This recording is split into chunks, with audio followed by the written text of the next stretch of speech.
Hey, so what you're about to see is our library coffee edition of Sylvie having just trained with Lakhin, one of the most explosive power punching fighters of the Golden Age. He's incredible. He's scary. If you can get this library coffee edition as a podcast. If you're a patron, you'll see the link in the description. It comes with this audio and the full audio of the session itself with Sylvie's commentary, so you can kind of study Muay Thai in Thailand on the subway or on the way to the gym or something like that. Check it out. Check it out.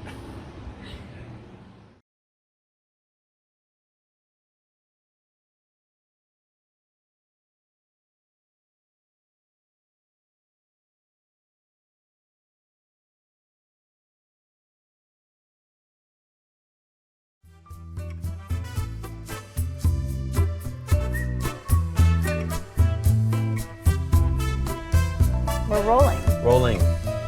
This is Muay Thai Bones Library Coffee Edition.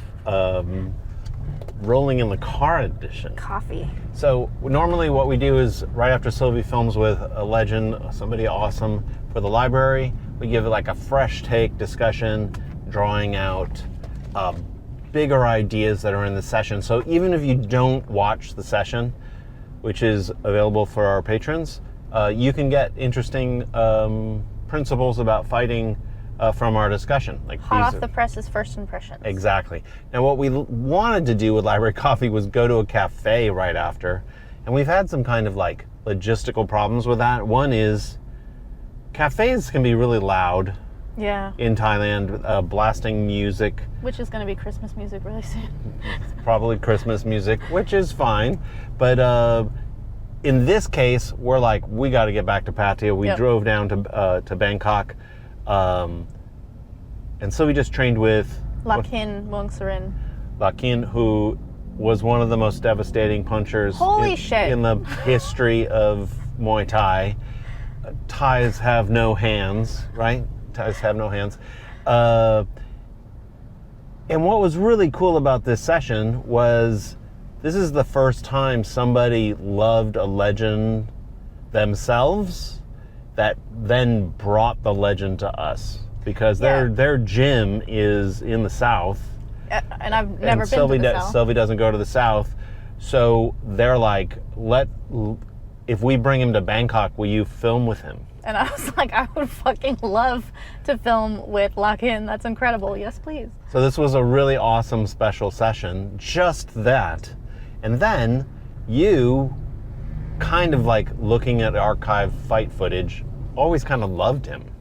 I'm a huge fan of Lakhin. He was actually called... Coffee. We did that already. I forgot. He was called the mini Mike Tyson. I don't know by whom, but like... Doesn't matter because it's true. It's accurate in the like... Kevin and I are fans of Mike Tyson. And who isn't? We saw this footage of him. He was doing like wife swap or some stupid fucking show, and he like answers the door, and he just does this little like TikTok motion as he's answering the door. You're talking about Mike Tyson? Mike Tyson, I don't know real the Mike story. Tyson. Okay. And he's just doing his little like TikTok to like come up to this guy, and even doing that was so scary watching it on TV. Mike Tyson is small for a heavyweight. Lakhin is small for a person. Like, he is small, and he is so powerful and so scary.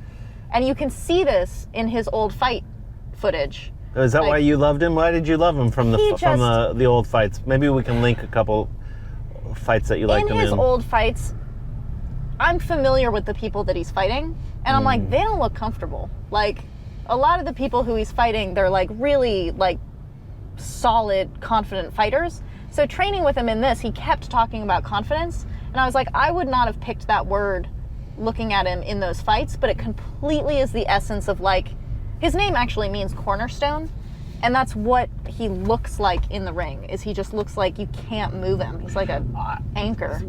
I felt like I was watching like modern day Sagat. Like, Sagat is the only other person that we've been in the presence of where you get that fucking like striding tiger energy, and you're like, holy fuck, how did anyone stand in front of this person? He also did you get the says same what feeling? Sagat says, which is, how does that feel? And you're like, Like I just shit myself is what that feels like. But Sagat says it like when you throw a punch, like he's correcting your technique. He wants you to feel the power or feel the little That's connectives. what Lakhin was saying too. He was not asking, what does that feel like when I'm scaring the shit out of you? He was like, what does that feel like when you step there? Oh. He meant, what does it feel like for me to like do what he's doing? So how do we approach this? He's a Muay Mat fighter, which means a puncher. Yeah. Punchers he fought up a lot. Punchers are in Thailand because punches are not scored heavily in points. They tend to be heavy-handed strikers that go for the knockout, because if you don't damage your opponent and intimidate them and overwhelm them, you're going to lose the fight on points. Yeah. So he lost fights on points because he's a Muay Mat fighter. He also developed a like striding, aggressive, dominant, physical style, because that's what you have to do to win as a Muay Mat fighter. Goban was a Muay Mat fighter, right? Pornsene, Muay Mat fighter. Samson, Muay Mat in a way. He was Muay Cow, but heavy-handed. What was really interesting, we don't have a lot of Muay Mat fighters in the library. We have like 8 maybe. It was really great to get his like powerful, maybe describe a little bit in the big sense of what this like space eating footwork and confidence is really what he was teaching more than anything, which was really hard because most of the time he was putting his confidence on you rather than teaching it. That's also one of the things that like I've talked about before with Yodkun Pan was the first person who really illustrated this to me. The elbow hunter of 100 stitches. Yeah, so Yodkun Pan is in the library a couple of times and every session with him is incredible. But he has this like, I could feel how the millimeter difference between what he was doing and what I was doing was all the difference between what he was doing and what I was doing. That's one of the things that you can feel with Lakhin is his confidence. And I've never been so aware of my lack of confidence in things that I feel pretty confident in. Like, I actually have pretty good confidence in certain spaces, and he would suck it out of me. Like, yeah, that is one of the most interesting, larger principles. One of the things I love about Muay Thai fighting style is you fight the fight in a space where your opponent, especially the Muay Thai opponent, isn't comfortable. You're refusing to fight at pad work distance. Pad work distance is terrible to fight at unless you're very accomplished and you have great eyes, because fighters practice all day long at a specific distance on the pad man. The Muay Thai fighter eats that distance and refuses to stand there, like that spot.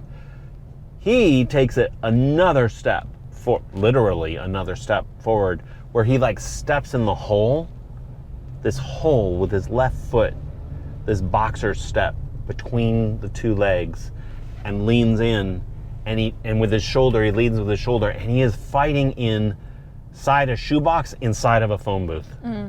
Like, that's what I was seeing from the outside. It's like, when you can fight in the space that nobody feels comfortable in, you have huge advantage. Yeah. It's like in warfare, being at the very top of the hill, I have the higher ground, the fight's over. But with him, it is like the fight's over. When he would step in on you, I'm like, it's over. There's nothing you can do.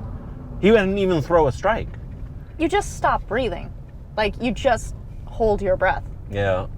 And I was actually saying this to Josh. Josh is who brought him up, who's been training at his gym. He said he's known him for like 8 years now. Oh, wow. That's kind of cool. But he was talking about how exciting it was for him to watch me with him, because he's like, I feel like I've shared my bully with you. It's like he feels that all the time. He is a bully. And it's the same thing with Pinu, my trainer, who nobody doesn't get tired training with Pinu. Yeah. And I've been with him for 5 years, and I just tell people, I'm like, that's just how it is. Like, it's not like you get used to Lakhin. Like, you're always going to be like, with that thing. Yes. And I was telling this to Josh, I was like, the thing about these forward fighters who just only go forward the way that Lakhin does is you're like, I think I'm a pretty good swimmer, but you've only ever been in a lap pool. Yeah, you've never been in white water. And then they drop you in the middle of the fucking ocean, and you're like, I'm not as good a swimmer as I thought I was. Because it doesn't stop. Like, there's no, okay, I get to the buoy and I'm fine. Yeah. Like, I have confidence. Like, I'm a Muay Thai fighter. I drive forward. I just had a session earlier today with Diesel that was coming forward, and I'm like, he felt my coming forward thing. And then Crew Diesel. Yeah. And then you go with Lakhin, and you're like, this is not the water I've trained in. Like, Samson has that too. My session with Samson, when he was coming at me, was just like, I don't know how to breathe while doing this. Well, first of all, Lakhin's crowning jewel is his defeat of Samson. Did he beat him more than once? He beat him once. They fought 3 times. Beat him once. But as I've said in other contexts, I was talking to Lakhin's old trainer, Arjun Gimyu, who's now at Petron Rung, who's 78 years old. And the first thing he told me about Lakhin was like, nobody beat Samson. Lakhin beat Samson. He gave him a count. And Lakhin could not stop talking about that fight either, even now. Like, it is the crown jewel of his career, which tells you what Samson was. Yeah. And he's in the library 2 times now. The invading of space is different with Samson and Lakhin. Yes. What is that difference? Because you've felt it. They're both smothering. But Samson is smothering. You remember how he was saying in there that Samson's knees are not hard? Yeah, he just needs a lot. He just leaves it. He's like scoring and kind of swimming on you and suffocating you. Whereas he was emphasizing every strike is to hurt you. Oh, and you can feel that like too. He does not care if any strike lands on him or 10 strikes land on him. He just is like, you are going to get hurt if you fight me. Because he's filling his opponent with fear and doubt. Yes. Like, anytime you get hurt, you're like, I don't really want to do that again. Or like, if I do that again, I might get hurt again. It totally just like... Seeds of doubt. Yeah. And this is where it connects up in a really weird way with fighters like Karahat and Sanchai. Karahat and Sanchai, to use different generations of a similar fighter, produces stress in their opponent. Tension, right? And then they take advantage of that tension by being more fluid and being able to see more things. They basically reduce your ability to move by causing tension in you. They don't do it by giving you pain or by invading your space severely, but they use that tension as a tactic. Lakhin does the same thing, but he does it with power and proximity. The way he steps into that hole and takes away any breathing space. And he does it with boxing footwork, which is really interesting. That step between the legs, threatening the body hook or the head hook or the uppercut, the way he steps into that space, that's all boxing footwork. Like, that's boxing 101 almost. And people are like, boxing and Muay Thai does not work together, right? Yeah. Wait, what are you laughing about? I'm laughing because I'm not a dummy. Like, I learned from Master K way back in the day that the way you understand what someone is doing is to look at their feet. Like, I know how to learn something because I know to look at the feet. So I know that his power and punches is coming from his legs. I know this. Not intellectually. I can see it. I know it.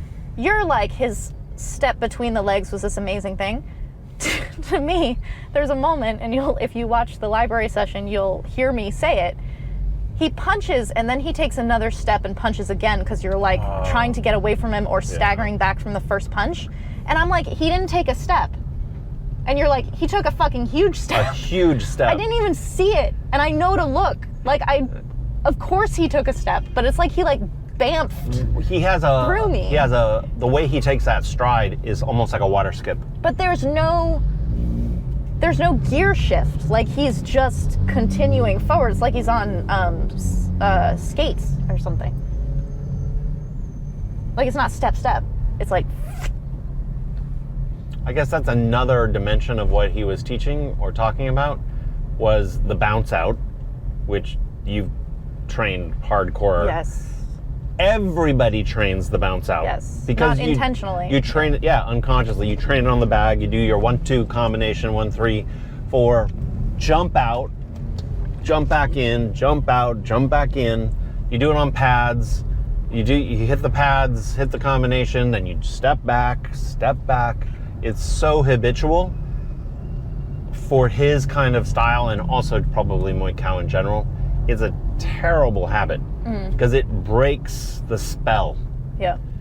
And he's like, when you step back after you land the punch or you throw the punch, you've undone everything you've just done. Yeah. What do you think about that? Because it's something you've struggled with yourself, trying to correct or overwrite on it. In 350 meters, you're going left. Okay.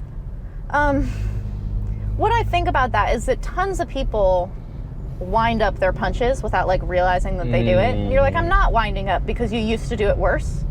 And you're like, yeah, but you still are. Yes. That's a very good point, actually. He has this actually incredible way of keeping his shoulders very square and generating incredible power without pulling his shoulders back. It's insane. I don't know how he's doing it, but it's amazing. His feet reminded me very much of Sagat's stance. Yeah. Did it? 200 meters, go left. But... Turn left onto the slip road. What was your question? Oh, about the not going back thing.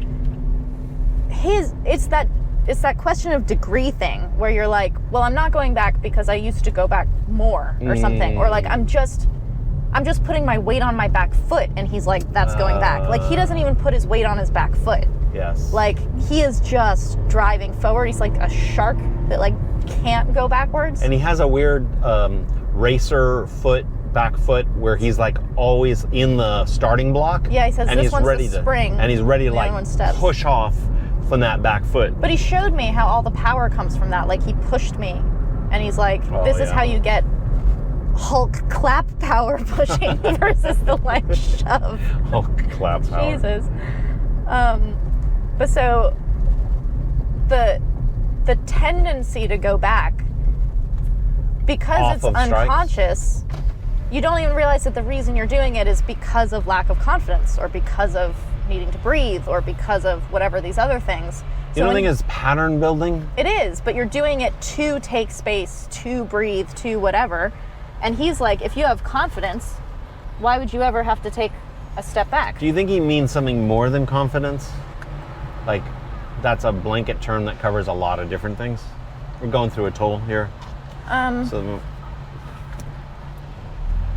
Because fighters that fought differently also were confident, like Carhat's confident. He means sure. He's like, I am absolutely sure that when you hit me, it's gonna suck more when I hit you back. Like, he is 100% sure of that. Yeah. He's 100% sure he's going to get hit. Yeah. Like, although he is big on being covered, he's like, it's easy for me to cover. Yeah, one of the last things he showed me when we went over on the bag was how to cover, and he's like, grit your teeth. He's like, tense your jaw, and then bring your entire arm in tight. It's like a boxer's guard, right? So your elbow's kind of guarding your ribs, and then your head fist is under, is up. But your head is down. And it's just this bracing that he hit me pretty good, like with his forearm. Not with a lot of power, but with a like, if I had not been tensing, it would have been like kind of a car accident kind of thing. Not that hard. Not that hard. Given how hard he can hit. And that was totally like, that's his like moment of tension, how he can like tense and release. Because he kept telling me, he's like, no, don't be tense like this. Like, I would like go like this. And he's like, no, not like that. Like, take the exit on the left. He's totally, I don't know, it's like how a snake is all one piece, it's all one muscle. And so it has to manipulate muscles in certain places in order to go around something, or to like climb something, or to move. Like, it's just which muscle is being tensed, but it's not tense all the time, otherwise it can't move. That's his like tension release is he's not tight, he's not hard, he's just like braced. 2.3, go left at 3-02. Those are our driving instructions. Now you guys know. You were watching it. You've seen me be like terrified in front of people before. Well, one of the interesting things is like, that's how you used to be often. Yeah. With anybody who was fucking, any of these legends that were fucking with you. You've grown way out of that. The fact that he was putting you in that, first of all, weaknesses, fighters maintain weaknesses forever. They just get buried beneath other skills and other habits. He was able to dig down in there with his like space eating steps and his like violent actions, and he didn't stop. I mean, it kind of wasn't even a lesson other than this is what you can do. Yeah. And I was kind of like, it just showed you, like, there's different kinds of legends and fighters. This guy's still fighting in his head. Like, he's still, like, living the fight life. Well, not life. Like, I don't know how. Sagat has the same quality to him. Like, once Sagat fucking scares you, he's like, and then 3 more strikes. Yeah. You know what I mean? Like, I could have killed you 3 times. In 400 meters, turn left. Lakhin and Sagat remind me of this, but Lakhin is actually scarier than Sagat. Sagat's very intimidating, but Lakhin is actually scary. Then, keep left at the fork. We have to make sure we don't make a mistake here. I get left here, baby? Yeah. And then straight or right? Keep left at the fork. Keep left at the fork. Follow these people. Srinagarindra. We're driving through Bangkok. For those listening on the podcast, if you're a patron, you can get this as a podcast. Keep left at the fork. So Keep left, good towards Srinagarindra. we're kind of on the left. exiting Bangkok on the way to Pattaya. We're going through, there's lots of like tolls and left, rights, until we hit Highway 7. The thing about these Yodmoy from the Golden Age, especially, is that they actually fucking have like superpowers. They're like superheroes. So like, It's true. Karahat has this like Quicksilver, like I can see stuff you can't see. It's like he's a mind reader or something. Yeah. But it's like Top. everything is in slow motion for him. That's his superpower. So you're like, well, it's not a fair fight because nobody else can see like that. But then someone else has a superpower that like counters that superpower or whatever. Lakhin is like a super villain. He reminds me of Scarecrow. Oh, really? From Batman, because Scarecrow has this like dust that makes you psychologically see your fears, but it's your fears. Like, it's individual to you. It's not like everyone's afraid of monsters, so you're going to see monsters. Like, he's a psychiatrist, so you see whatever your thing is. Right, whatever your weakness is. Lakhin's superpower is he can make you see your weakness, or he can make you see your doubt. Yeah. Like, whatever that is. And it's not like I'm just going to make anybody unsure of their kick. Like, he's like, I wait to see what the opponent's throwing. Like, what do they like? Do they like to kick? Do they like to keep me far away? Do they like to punch? Whatever. It. And then it's like, whatever your favorite thing is, I'm going to make you doubt it. Like, it hurt you, and now you don't want to do it anymore. I'm going to take it. I think Arjan Gimyu was telling me that when he fought and he'd be kicked, he was like, he didn't care. He'd be like, kick me. He said that to me. I will just rock you in the stomach. He said, I love when people kick me. Yeah, he's just like, please. He'll take the kick. It does not matter because it's a wide open body shot for him. But it's what you're saying. He's going to bully you. He's going to make you hate doing the thing you love, which is really interesting because that's a tactical approach in fighting, but also in other sports, basketball, football. You take away their number one thing. Yeah. And what's make weird, them beat you with their second best thing or their third best thing. What's weird is that everyone's greatest fear is actually completely tied to their strength. So whatever they think their like best thing is. Open that up a little bit. That's interesting. He told me several times when we were playing around, well, not playing around, sparring and me dying. He was like, I am like, yes, give me whatever you have. Like, you hit me, I fucking hit you back. Like, I'm very sure, like, this whole thing. But then when he's talking about Samson, which again, you're like, this is his, like, crown jewel, when he beat him this one time, he lost to him twice. Which is amazing. He just beat him 1 out of 3, and he's like, yes! But he's like, Samson's crazy. Yeah. Like, to have Lakhin say Samson's crazy, that means that Lakhin's confidence is, I don't care if you try to hurt me, I'm going to hurt you worse. Like, I know what hurts, I'm going to stand in and do this. And if the person you're in front of is like, yeah, I can take that and give it back, you have doubt in your ability. Yes. So, like, Lakhin's little, like, you know, scarecrow dust is someone not becoming afraid of what he's doing. Like, he couldn't scare Samson. Samson. I guess he caught him with crazy. an uppercut, and that's what won the fight. Probably was that count. Yeah, I don't know. Is there a YouTube of that fight, by the way? probably, but I don't know. Probably not. We haven't really seen it. That's very that's interesting about attacking someone's strength. We're still going straight. Yeah. Well, that was and something. Punishing their strength as psychological warfare. That was something that Jen Hong Tong, who is that. not a scary fighter at all, he's totally femur, but he's like, I was fighting this guy who was a really good kicker. And he's like, his favorite thing was kicking. He had an incredibly strong. Hey, so we just got cut off. We had some technical difficulties, as sometimes happens when we're shooting on remotely like that. So just to finish the cool thought that Sylvie had about Jen, what was it you were saying about attacking their strength? So Jen Hong Tong is twins with Joe Hong Tong.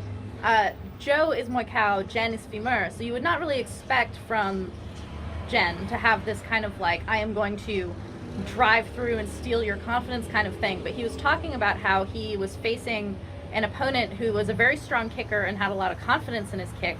And so what Jen did is in round 1, he just kept catching and dumping this guy off of his kick, like sweeping him, so that it got into that guy's head, exactly the way Lakhin talks about, that you take their confidence out of their favorite weapon, and then they kind of just don't have another thing to go to. So I thought it's very interesting that someone who stylistically and actually kind of attitude-wise is very different from Lakhin had a similar and basically same strategy of how to steal your opponent's confidence. It's kind of interesting in the larger sense that the top fighters of Thailand all, well, I don't know about all, but many of them found ways of attacking the opponent's strength and stealing their confidence. And you can do it with making somebody annoyed or super stressed because they cannot anticipate what you're going to do. Or you can do it with like how Lakhin did, which is, I'm just going to bash you. I'm going to take whatever you want to give me, and I'm going to bash you and make you pay for it. Is another way to steal their strength in a way, right? You like donuts? Have all the donuts in the world. Yeah, the whole That Simpson, kind of thing. yeah, Homer Simpson thing. So you just heard the library coffee. You can get it as a podcast. If you're a patron, the link is in the description. Not only do you get this audio, but it's also connected to, it's all part of a file with the audio of the Session. of the full session with Lakhin with Sylvie's commentary. So it's an hour and a half of binging on very cool Muay Thai. Yeah. Enjoy it. See you guys later. Cue music. What? Cue music. Cue music. Da, da, da, da, da.